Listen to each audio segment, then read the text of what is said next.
എനിക്കറിയാൻ തള്ളേ പ്രിയ പറഞ്ഞിട്ടുണ്ട്. ചേച്ചിക്ക് തൊട്ടാ മതി ചേച്ചി വീണ് ചത്തു. കഴിഞ്ഞില്ല ഇനി കൊറേണ്ട് ചിരി നമ്മൾ മണ്ണ് തപ്പും. നിന്റെ ഒരു കോമഡിയോട് പറഞ്ഞടാ. നിനക്ക് ഇതിന്റെ വല്ല കാര്യമുണ്ടായിരുന്നു. നാളെ എനിക്ക് രേണുജി സുധീറിന്റെ കൂടെ പോകും. തലക്ക് സില്ലാത്ത നീ അധികം സംസാരിക്കരുത് കുഞ്ഞുകുട്ടോ. ഓ അത് ശരി, ഞാൻ പറയാൻ പാടില്ലായിരുന്നു. തൊട്ടാ ചത്തുന്നാളാ.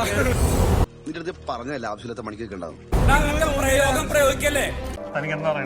എന്താ സാർ ഞാൻ ചെയ്തതിൽ പ്രശ്നം? പ്രശ്നോ? ഒന്ന് പോയടാ അക്ബരെ. ഞാൻ തീരുമാനിക്കും ഇവിടെ എന്താ ശരിയെന്ന്. ഈ പറഞ്ഞ അവസ്ഥയില് അനീഷ് അകത്ത് പോയപ്പോൾ താൻ ചിരിച്ചില്ലേ അവിടെ? നീ എന്നടാ ഒന്നും മിണ്ടാതിരിക്കുന്നേ? നിന്റെ വായിൽ എന്നാ പഴം തിരി വെച്ചേക്കാണോടാ? ചിരിച്ചത് നീ പറഞ്ഞ വ്യത്യാസം ആലോചിച്ച് തന്നെ തരിച്ചു കയറുക. അൾട്ടിമേറ്റ്ലി തോന്നിട്ടില്ല. ഇത് നമ്മുടെ പ്രസ്റ്റീജ് ഇഷ്യൂ. റാണിക്ക് എന്ത് ഡിസിഷൻ വേണമെങ്കിലും എടുക്കാം.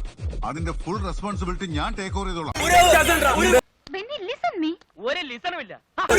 നീ എന്ത് ചെയ്യൂന്ന് പ്രശ്നമാണോ ചോദിച്ചാൽ നമ്മുടെ കൈ നിൽക്കാത്ത പരിപാടിയാണ്. എനിക്കൊന്നും ചെയ്യാൻ പറ്റില്ല. നാട്ടിലേക്ക് അയാളിപ്പോ എന്തിനാ എന്നോട് ചൂടായി? അതിനിപ്പോ ഞാൻ എന്ത് തെറ്റായത്? എന്തോ താൻ തന്നെ തൊലച്ചല്ലോ.